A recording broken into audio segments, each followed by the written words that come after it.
My name is Brenda Underwood, and I'm 28 years old. Until 6 months ago, I believed I was in a solid, grown up relationship, the kind you build quietly, brick by brick, with shared responsibilities and long term plans. I had been with Reuben Caldwell, 26, for 3 years. On paper, we looked stable. We lived together for two. We split chores. We talked about the future in vague but comforting ways. I thought that was love maturing. I work in accounting. It's not glamorous, but it's steady, good benefits, predictable hours, and enough security to carry two people when needed. Reuben was building his career, jumping between freelance marketing contracts, chasing momentum. When his work slowed down, I covered more: rent, groceries, utilities. I told myself that's what partners do. You support each other when one stumbles. Looking back, that belief is what blinded me. I met Reuben through mutual friends shortly after college. He was charming, quick-witted, full of ambition. He talked big about ideas and potential. I fell for that spark. In the early years, things felt balanced. Weekend trips we barely afforded, late night takeout, long talks about dreams that felt shared. But somewhere along the way, I became the foundation instead of the partner. Over the last year, changes crept in quietly. Reuben spent more time on his phone scrolling endlessly. He followed people with flashy lifestyles, luxury cars, exotic travel, curated success. He started mentioning Lauren, his ex-girlfriend from work, more often than felt normal, always framed as admiration. "She's always traveling for projects," he'd say casually. "Must be nice to have that kind of flexibility." At first, I brushed it off. I didn't want to be insecure, but the comments kept coming. Comparisons slipped into everyday conversations like small cuts you don't feel until you're bleeding. One night I cooked his favorite dinner, nothing fancy, just comfort food after a long day. He smiled, thanked me, then sighed. "You're amazing," he said, "but sometimes I wish life was more spontaneous." I nodded, swallowed the sting. Date nights turned into him checking his phone every few minutes. Intimacy became routine, distracted. And then the jokes started: memes about settling, comments about safe lives. He'd laugh when his friends teased him about stability. I didn't. Last winter, when Reuben lost a major contract, he spiraled. I picked up extra hours, cut back on my hobbies, dipped into savings. I held him while he panicked about falling behind. I believed in him when he didn't believe in himself. Gratitude faded quickly. Instead, he started framing his dissatisfaction as my fault, as if my steadiness was a cage. Then came the phone call. It was a Thursday evening. I had just gotten home from work and paused in the hallway to hang my coat. Reuben was in the living room on the phone with his mother. I wasn't trying to listen, but his voice carried. "Yeah, Mom. Things are okay," he said, laughing softly. "She's great. Reliable. I couldn't do better right now, so here we are." My stomach dropped. He continued, casual and unbothered. "Lauren's more my speed, ambitious, exciting. But with the economy, stability matters, right?" I stood frozen. In that moment, 3 years collapsed into a single sentence. I wasn't chosen. I was convenient. A placeholder, a pause button on his real life. I walked into the room a few minutes later, smiling like nothing had happened, ate dinner, watched TV, went to bed beside him. But I didn't sleep. By morning, the decision was already made. By the time Reuben's alarm went off the next morning, I already knew I wasn't staying. He rolled over, groggy, kissed my shoulder like nothing had changed, and stumbled into the bathroom to get ready for work. I watched him from the bed, memorizing the version of him I was done carrying, the man who slept peacefully beside me while reducing me to a contingency plan hours earlier. He left at 8:12 a.m. I waited until his car disappeared from the parking lot. Then I moved with a calm that surprised even me. I didn't rage pack. I didn't cry into drawers or pause over shared photos. I packed methodically: clothes, work essentials, toiletries, a few keepsakes I actually cared about. Everything else stayed. The couch we picked together, the kitchen gadgets I bought, the future we pretended was mutual. On the kitchen counter, I left one piece of paper: "Giving you a chance to do better." That was it. No explanation, no accusation, no emotional labor. He didn't deserve a speech. By early afternoon, my car was loaded.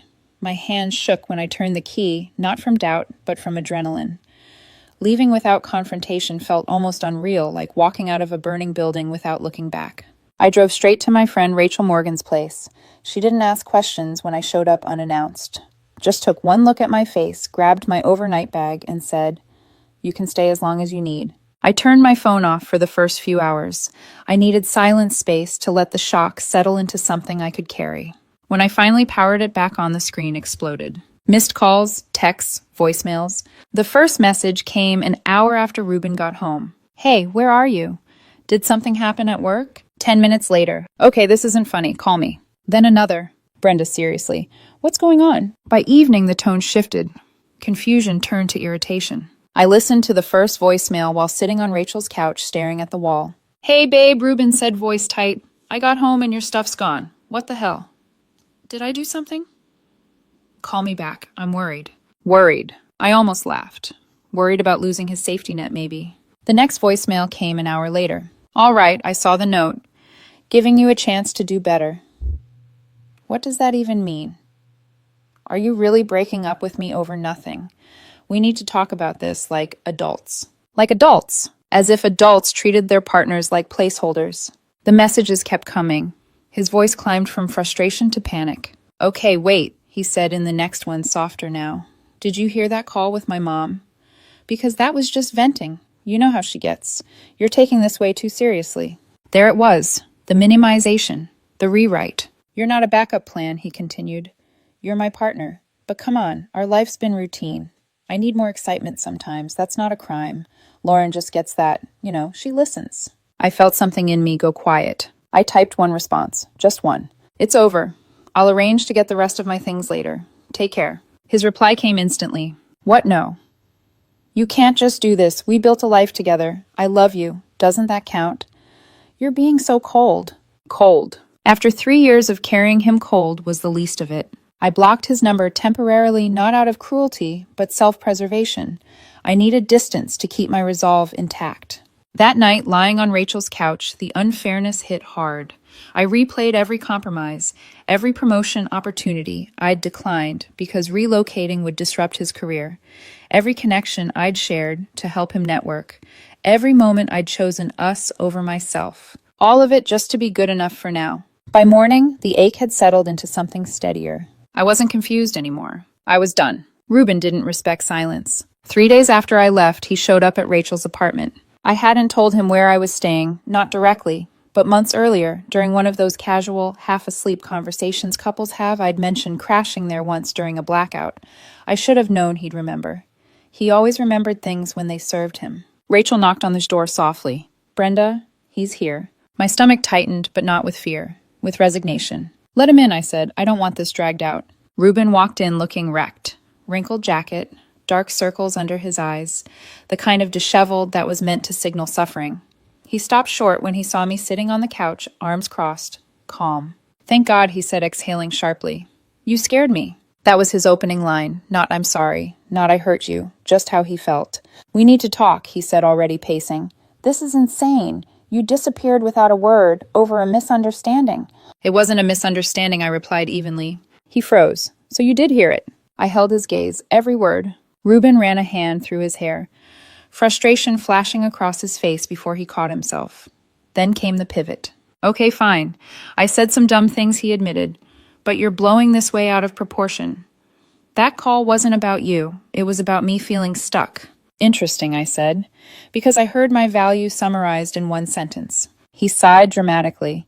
You're twisting it. I meant career-wise. With the economy being what it is, stability matters. You provide that. There it was, the truth wrapped in justification. And Lauren, I asked. His jaw tightened. What about her? You compared me to her. You said she was more your speed. That doesn't mean anything, he said quickly. She's just someone who gets what I'm dealing with at work. We talk. That's it. You talk, I repeated. And while doing that, you tell your mother you couldn't do better than me right now. He stepped closer.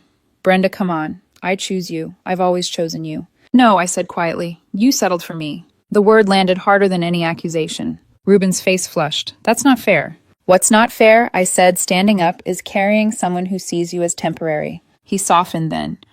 Voice dropping, eyes glassy. I didn't mean to hurt you. Work's been killing me. I feel behind. And yeah, sometimes I wonder if we've gotten too comfortable.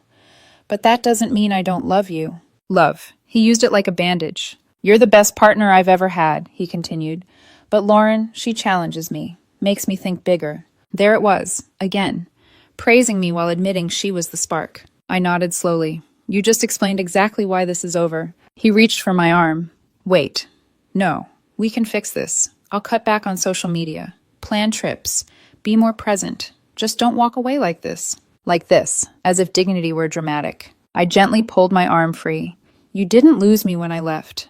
You lost me when you decided I was a placeholder. His eyes widened. You're making a mistake. Maybe, I said. But it's mine. For a moment, his mask slipped. Irritation flared beneath the remorse. You'll regret this, he muttered. You're throwing away something solid for pride. I met his gaze steady. I'm choosing self-respect. He left without another word, the door closing harder than necessary. That night, the silence felt different than before.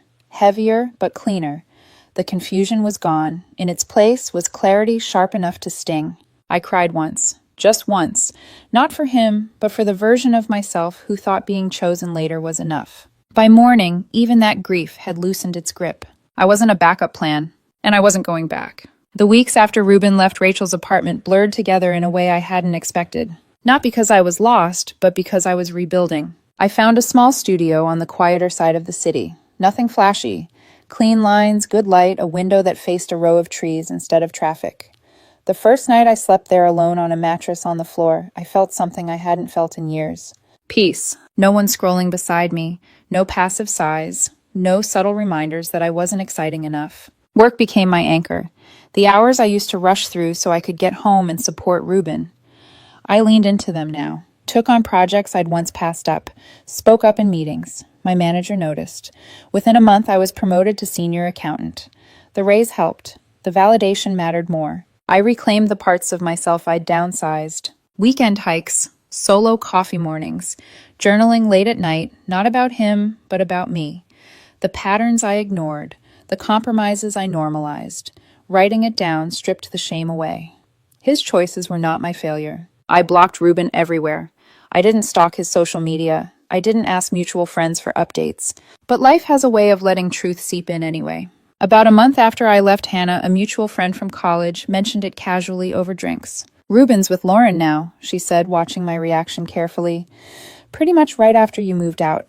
I smiled politely. I figured. It didn't hurt. It confirmed. A few weeks later, more details surfaced uninvited, unavoidable. They were intense, all over social media. Trips, dinners, captions about finally feeling understood. It looked like everything he claimed he wanted. Then the cracks appeared. Another friend mentioned he was constantly checking Lauren's phone. Jealous, accusatory, picking fights over nothing. The excitement he'd chased turned volatile fast. At work, things imploded. Their flirting once subtle crossed lines. HR got involved. Warnings were issued. Lauren distanced herself. Ruben didn't handle it well. 2 months after I left, he was fired. Not laid off, fired. His freelance contracts dried up. The ambitious lifestyle evaporated under pressure. Friends stopped answering his calls. The same circle he'd once impressed grew tired of the drama. Meanwhile, my life kept expanding. At a networking event tied to my promotion, I met Daniel Reeves, 29, a project manager with an easy smile and zero need to perform. We talked for 20 minutes about work travel books, nothing heavy, nothing forced. We started with coffee, then hikes, then dinners that didn't involve comparisons or commentary. He listened, actually listened. You're thoughtful, he said once, matter of fact. That's rare. There was no rush, no pedestal, no safety net dynamic, just mutual interest and respect. By the 3rd month post-breakup, the contrast was undeniable. Ruben spiraled while I stabilized. I didn't feel smug, I felt relieved. The universe hadn't punished him for me. It had simply removed the cushioning I'd provided. Without it, his choices collapsed under their own weight. And for the first time, I was grateful I'd stepped aside. Ruben reached out 5 months after I left. Not dramatically, not apologetically, casually. The text appeared on my phone while I was out on a trail with Daniel, the late afternoon sun, cutting through the trees, my lungs burning in the best way. Hey, can we talk? I miss our chats. I stared at the screen for a moment, then slipped my phone back into my pocket. I didn't reply. The next message came the following evening. I've been thinking a lot. We actually had something really good, you know. Good. His version of good was me holding everything together while he scanned the horizon for upgrades. I still didn't respond. That silence flipped a switch. The calls started once a day at first, then more. I let them go to voicemail. Curiosity got the better of me once, and I listened. Please pick up, he said. voice softer than I remembered. I messed up. Lauren was a mistake. She's not who I thought she was. Can we just meet for coffee? Just to clear the air. Clear the air. Translation, rewrite the story. I deleted the voicemail. A week later, he escalated. I was leaving my office when I saw him standing near the entrance, hands shoved into his jacket pockets, eyes darting like he'd rehearsed this moment 100 times. There you are, he said, forcing a smile. I figured you'd avoid my calls, so here I am. I stopped a few feet away. What do you want, Ruben? He stepped closer. To apologize. That phone call, you were never just good enough. You were everything. Lauren turned out to be a disaster. She cheated. She yelled. She drained my savings. I see now what I lost. His voice cracked on lost. I felt nothing. Okay, I said. That threw him off. Okay, that's it. Yes. His expression shifted, confusion hardening into frustration. Come on, Brenda. We can fix this. I'll change. Less social media. More date nights. Remember how we used to laugh? I miss you. Missed what I provided, not who I was. No, I said calmly. We're done. He grabbed my sleeve. Please. I'm alone now. I lost my job because of the mess with her. Friends aren't talking to me. You're the only one who ever really had my back. I pulled away. Take care, I said, and walked to my car. That rejection snapped something. The messages turned frantic. I can't sleep thinking about us. You're the only one who ever got me. You owe me a conversation after 3 years. Then angry. You're really going to ghost me like a coward? I deserve better anyway. No, wait. I didn't mean that. Just call me. The emotional whiplash was exhausting. He didn't stop there. His mother left a voicemail, sharp, judgmental. This is Ruben's mother. You need to grow up and talk to him. Relationships take work. Don't be selfish. Selfish. After years of carrying her son, that word almost made me laugh. I blocked her. Then his sister texted. He's crying every night. You're being cruel. It was one mistake. One mistake. Not months of disrespect. Not reducing me to a placeholder. Friends followed, mutuals acting as messengers, some guilt-tripping, some pleading. Each message made one thing clear: Ruben wasn't remorseful. He was panicking. The final straw came on a Saturday night. Daniel and I were cooking dinner at my apartment when someone started pounding on the door. I opened it a crack. Ruben stood there, eyes, wild coat, unbuttoned, desperation pouring off him. Let me in, he demanded. We need to talk now. No, I said evenly. Go home. His gaze flicked past me, spotting Daniel in my kitchen. Oh, he sneered. Already replaced me. I closed the door and called security. As his muffled shouting echoed down the hall, something settled inside me. He wasn't heartbroken. He was entitled, and I was finally free. 6 months to the day after I left, everything came full circle. It happened at Hannah Whitaker's wedding. I'd RSVP'd weeks earlier, long before Ruben's spiral reached its peak. By then, Daniel and I had been officially together for a month, slow, intentional, grounded in something real. He was my +1, and for the first time in years, attending a celebration of love didn't feel ironic. The venue was a garden just outside the city, string lights woven through old trees, soft music, laughter floating through warm evening air. I wore a simple navy dress. Daniel squeezed my hand as we walked in. You okay? He asked. I am, I said, and meant it. The ceremony was beautiful. The kind that reminds you love doesn't have to be loud to be solid. We were halfway through cocktails when I felt that subtle shift in the atmosphere, the murmurs, the glances. Then I saw him. Ruben stood near the side gate, uninvited, out of place. His suit was rumpled, his tie hung loose. He looked like he'd driven straight from chaos. His eyes locked onto mine. He crossed the lawn in seconds. We need to talk, he hissed, grabbing my arm. I stepped back immediately. Not here. Yes, here, he snapped, voice rising. I've tried everything. Texts, calls, showing up. My family begged you. Our friends begged you. I know I screwed up. Guests were staring now. Hannah frowned in from across the garden. Ruben, I said calmly, this isn't the place. Tears streaked his face. Lauren cheated. She controlled me. I lost my job. I'm broke. I'm alone. But you were my rock. I see that now. Please, take me back. Daniel stood beside me, silent, steady. I met Ruben's gaze.